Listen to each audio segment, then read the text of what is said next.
I'm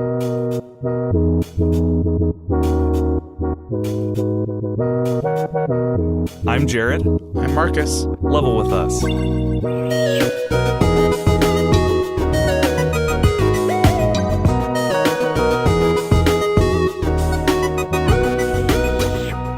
Hello and welcome to Level With Us, the show where we have a cozy video game discussion every week, and this week we are talking about Shovel Knight Pocket Dungeon, which we played on the Nintendo Switch, and it only came out a couple months ago, and so we thought it would be fun to do a little episode on this little puzzle game. Marcus, it's so good to have you back with me.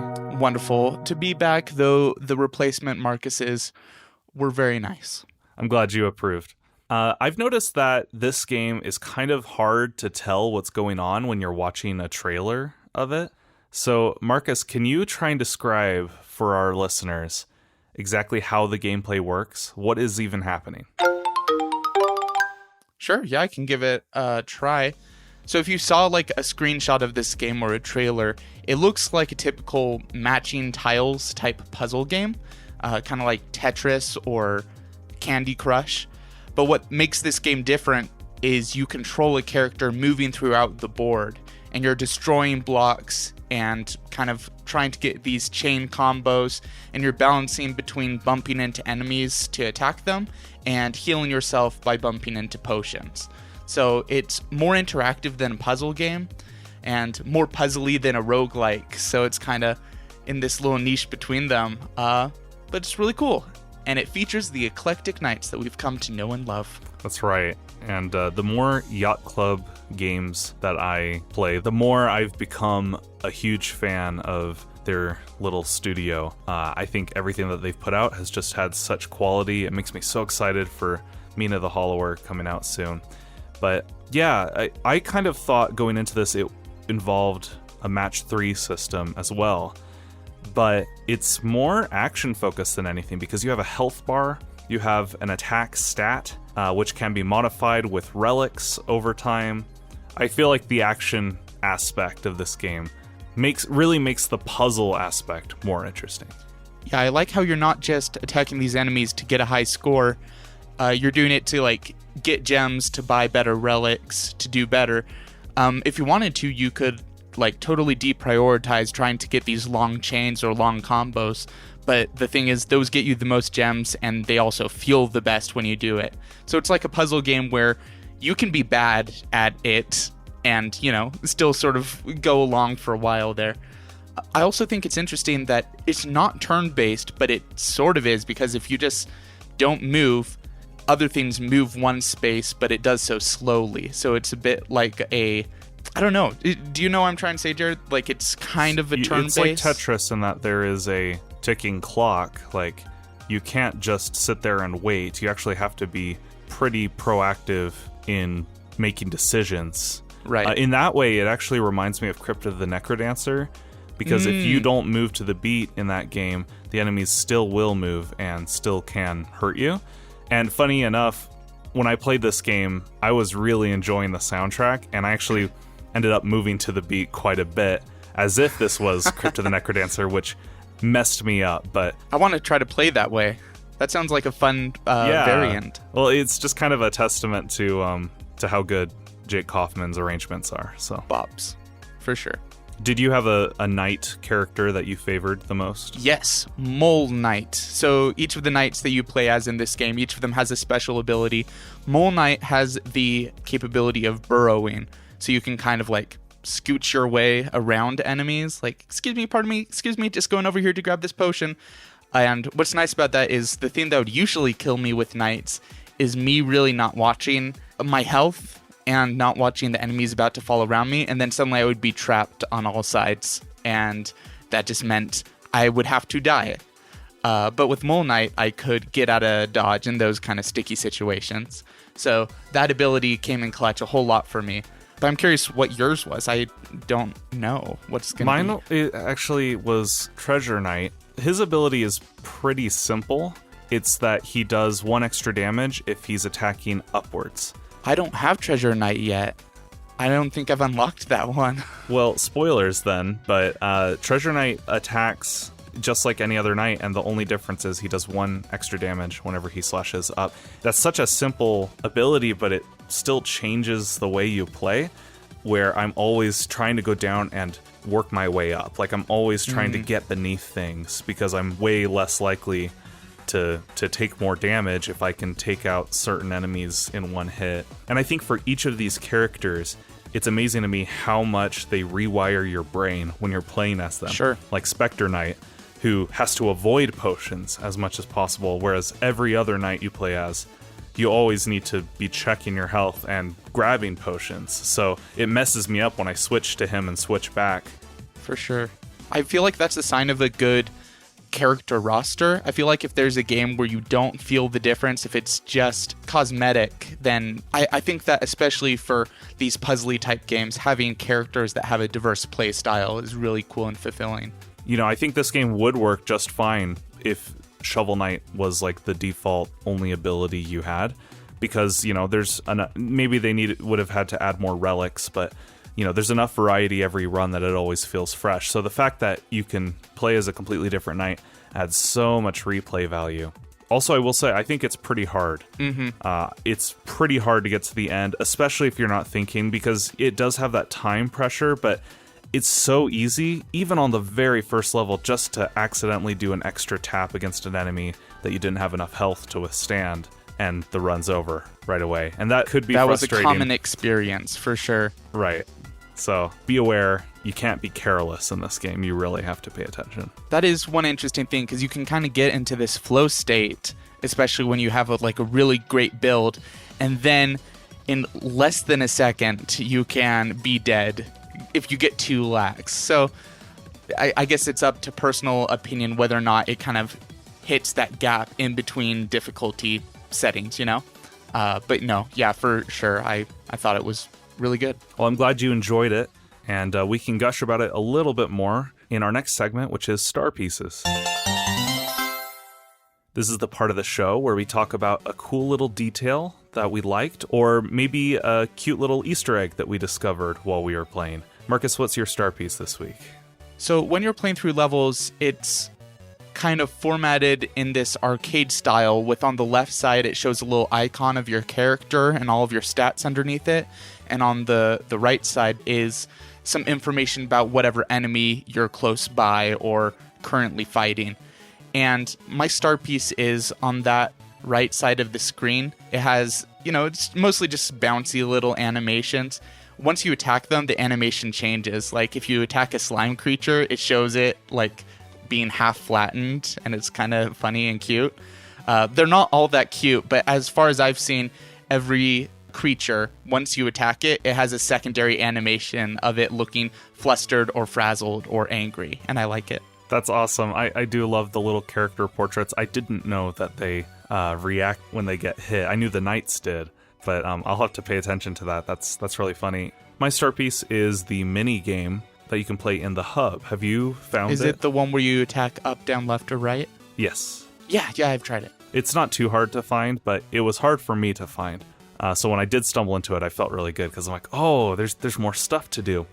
But more specifically, the reason I like the minigame is I read recently in a blog post that they designed their games, or Yacht Club was talking about their games at large. They said whenever they add a minigame to their video game, they always try and make sure the minigame is something that trains you to play the game better.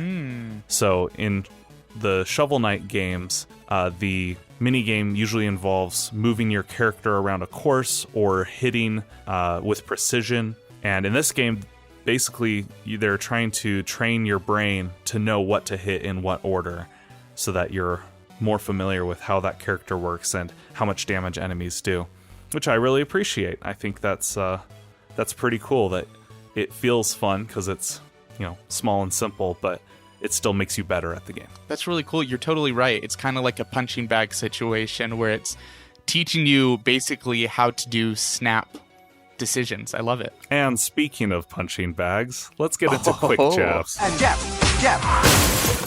This is the part of the show where we get to complain a little bit, but not for very long. So my quick jab is kind of a micro quick jab. Like imagine just like taking your ring finger and just kind of tapping the punching That's bag. the weirdest visual I can think of.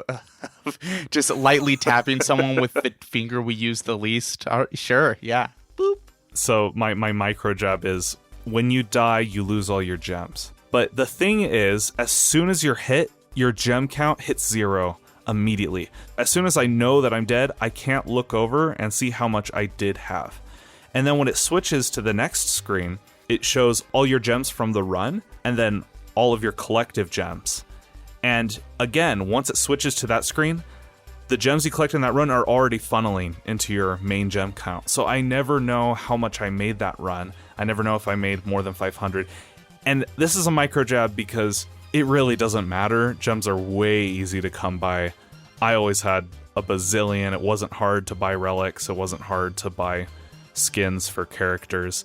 I had gems coming out of my ears, but it still bugged me that I couldn't look at that count, that they would switch it to 0 almost instantaneously when you die. So that bugged me. Yeah, it's like they were deprioritizing the high score aspect of it. It'd be a bit like if you're playing Tetris and it like just, once you lose, it's like, you didn't care about your score, right? Right. It just felt like a frame 0 game over screen where I didn't get to actually review how well I did. And maybe there's an option to look at how that run went, but I couldn't really tell. Gotcha. My quick jab actually kind of stems from the same instance, the same kind of moments, which is once you die, it'll say, restart run or return to camp. And sometimes it'll say return to camp, new additions. And it's like blinking or something. Often when I clicked, go back to camp, there have been new additions. I actually couldn't find what was new or what was different. And I don't know if that's just because, like you said, there are things that are hidden and you kind of have to go poking around. But I found that usually if I went back to the hub, I was usually disappointed in the sense that I was like, oh, I thought there would be something to do. Or I thought that they would like reload the shop with more, relics to buy for the entire game. You're buying relics that start to appear in the levels, and I bought all of those within probably after like 2 or 3 runs. It doesn't take very long. You can just unlock everything right away. So I unlocked everything. So then, I just had a lot of gems with no real concept of like what I could do with them. So I guess there's overlap with that too. Basically just saying outside of the levels, I felt like it would have been nice if it was more clear about what else there was to do in that little hub world. Gotcha. Do you have anything else for your quick jab that you want to get off your chest? Nope. I kind of put like 2 or 3 things into one and pretend like it was one quick jab. So I'm good. Well, you know what comes next then, right? Bigger jabs? No. Who's the fake fan? Fake fan. This is the quiz portion of our show where Marcus and I try and stump each other with nerdy trivia questions to see who's the biggest nerd and who is the fake fan. All right, Marcus, I want you to do some maths for me. Yep, I love that. Yep. Have you unlocked King Knight? Yes. Okay, so as King Knight... It's going to be like a word problem, huh? Yes, I am playing as King Knight, and I bash into a propeller rat from 3 spaces away. How many more hits will it take to defeat that propeller rat? My gosh. I have to know 1, 2, like 4 things of detail here. Are there any relics? No relics, just by I have default. Insufficient information to answer this question. For the listeners at home, the bash attack is kind of a higher risk, higher reward, where you take 1 more bit of damage, but can do significantly more damage. So if you bash from 3 spaces away, I think each of those spaces is 1 additional damage. So I think in this scenario, you're doing 4 damage. I actually have no clue how much health propeller rats have. It's far enough along that I don't really think very hard about how much health they have. I'm going to guess it's around 6. So I'm going to say 2 more hits. Or is it 0? 2. 2, final answer. I'm afraid that's incorrect. Okay. The propeller rat only has 3 health, and bashing it 3 spaces away deals 3 damage. So the answer is 0, because that will kill the propeller rat. Okay. Yeah. Okay. I would. Yeah. Okay. You don't sound very happy about this. Yeah. Okay. I mean, that's a wonderful idea for a question. Like, it's a good question. I just wish it would have been like. Would it have been better if I chose a character you're more familiar with and an enemy you were more familiar with? Yeah, probably, because I didn't know how much I didn't know how much additional damage Bash did. I felt like Propeller Rat was low in health, but I wasn't. It was a trick, and it's fine. Cool. Well, nice problem there. Good stuff. I'm not sorry. What's your question? I don't know, man. So you did a word problem here, and we've done multiple choice. We've done fill in the blank. We've done high score, short We've answer. We've done high basically. score. So I think what we have left is a short essay answer. Okay, great. So, which knight is best?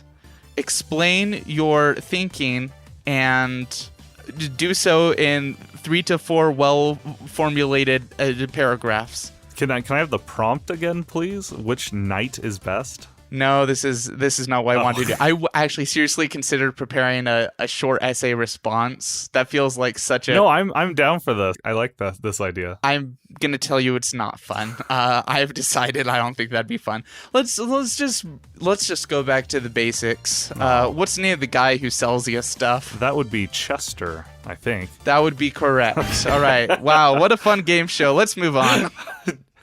I am so sorry. Today is not your day. Today Marcus. is not my day, and I kind of knew that before we even started trivia. So, it's all good. Let's move on to rabbit holes. This is the part of the show where we cut loose and we can break away from our discussion to kind of talk about whatever we want to talk about. Oftentimes, it's something that we recommend to each other or to the listeners. And this week, my little rabbit hole is the Cuphead Show, which just came out on Netflix. It's out? Yeah, it came out on Netflix Yes. the other day. I think yesterday, as of this recording. So if you don't know what Cuphead is, it's a video game with hand-drawn sprites in the style of old 1920s, 1930s cartoons. And it's very popular. It's brutally difficult, but the art style is quite impressive. So it's very cool that this little indie game, which had very high production value, had an opportunity to make a show for Netflix. And Netflix has a pretty good track record so far when it comes to original animated programs. And this one is no different. I thought the Cuphead Show was very fun.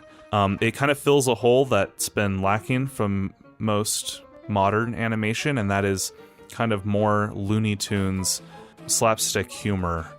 I thought the voice work was very well done. The devil is a character in this show, and he's hilarious. My only gripe with the whole thing is that even though it's meant to be episodic and each episode is just a new silly adventure with the same characters, there's still kind of an overarching plot, which I didn't mind, but then they end the last episode on a cliffhanger, even though there was no major continuity, if that makes sense. Interesting. I mean, if anything, that might be sort of a marketing decision where they're like, we want people to request another season. So, I mean, I don't know, but look at us. That was a quick jab inside of a rabbit hole. Whoops. Sorry, didn't mean to get distracted there. But I like the show. My favorite episode involves Mugman knitting Cuphead an invisible sweater that will protect him from the devil for reasons. For reasons. Never explained, but it's very humorous and very fun. So, yeah, go check it out. If you need something lighthearted and fun, it's nice to see that video games can be good shows. Can be fun. They can be adapted. Right. For the screen. And that's the thing. I think this was so easy to adapt because no one went into this thinking oh man, they didn't follow the plot of the video game. Even when they do tie in the video game, when they do bring in the boss characters from the game as characters in the show, it's still really fun because it gives context. It's oh, that's why those frogs are wearing boxing gloves. They actually explain it. You actually see the settings and hear the music from the game, which is very validating. But you also don't have an expectation of oh, they went off track. They took the plot in a different direction I didn't like. I can't believe this. It's no, it's a silly cartoon, so everyone's expectations are, in check going into it. So Yeah, I recommend it. I think my rabbit hole is going to be Super Auto Pets. It's a browser-based game, and it's an auto battler game, I believe is what they call it. It's very similar to a specific mode in Hearthstone called Battlegrounds, I think. That sounds right. Where, yeah, basically you're putting a party together, you hit OK after, you're like drafting these pets, and then you have your dogs fight someone else's dogs. And kind of the satisfaction of it is sculpting these broken combos, like, oh, when this pet gets attacked, it buffs the pet behind it. And the pet behind it, whenever it gets buffed, it doubles its buff. And if it attacks and doesn't die immediately, then, you just kind of have this interconnecting web of combo stuff. It's difficult, I guess, to describe why it's fun, besides just the fact that I've played it a lot. I've played it in class. I'm in a graduate program, and one professor has a very monotonous voice, and I've got to be honest, I don't care very much about quantitative research methods. So Super Auto Pets has kept me awake, and for that I am grateful. Don't name drop your professor. You don't know if they're listening to this. I know they're not listening to this, but I guess like the appeal of something like that to me would be you get to see the synergies without doing too much work. Like, you're still planning it out, you're still strategizing, but the options are always limited. So I think usually you feel pretty good no matter what you pick, because you can see how it plays out. Right. The only thing I wish about that game, since I'm inserting quick jabs into rabbit holes these days, I kind of wish the animal corresponded with their ability a little clearer. Because if you just tell me, yeah, what's better, the ant or the wasp, I'll be like, I don't remember which one did what. Is the elephant better than the giraffe? I don't know. If you ask that question in real life, it's objectively, there's a right answer. Like, is a crocodile better than a giraffe? Yes, of course. Idiot. Obviously, right? No, I'm just joking. You're right. It would be nice if there was a better one-to-one there, but I think you're totally right. It's basically taking a game thing, which is synergies, and it's boiling down to just be that, where you're just working on crafting the synergies. You don't have to be good at fighting or anything else. And yet it's still really difficult in some ways. It's only been like once or twice that I've gotten 10 trophies in the main mode. Anyway, so I think people should try it out if they like just mindless games. I don't know what category to call it. Chill auto battler. Well, I'll definitely put a link to that in the description, so if someone hears that and is like, oh, I like cute animals. I like pigs that fight peacocks. Right. They can check it out. Well, before we end the show, I just want to extend a welcome to all of our new listeners of our podcast, and I wanted to give a little preview of what we have coming. We do this show every single week, and this year there are a lot of really cool new games coming out. We especially want to focus on Nintendo, but we will be branching out to talking about some Sony games, maybe even some Steam and Xbox games. So if you have an idea for a game you want us to cover, or you want to hear our thoughts on, you can email us at levelwithuspodcast@gmail.com, or reach out to us on Twitter at LVLWithUs. So in the next couple of weeks, we will be spotlighting a couple more indie games. We will be doing a big episode about some Sony games very, very soon. And we'll be taking the fan favorite segment of Who's the Fake Fan and making it a big part of the episode, maybe even the only part of the episode. So you can look forward to that as well. But until next time, I'm Jared. I'm Marcus. And we'll level with you next week. Wink.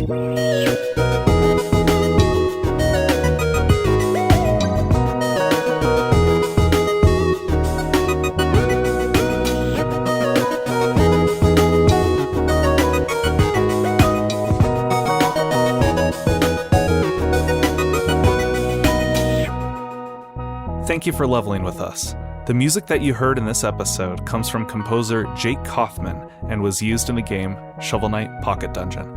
We've put a link to his Bandcamp in the description, so if you're interested, please check his music out. I highly recommend it.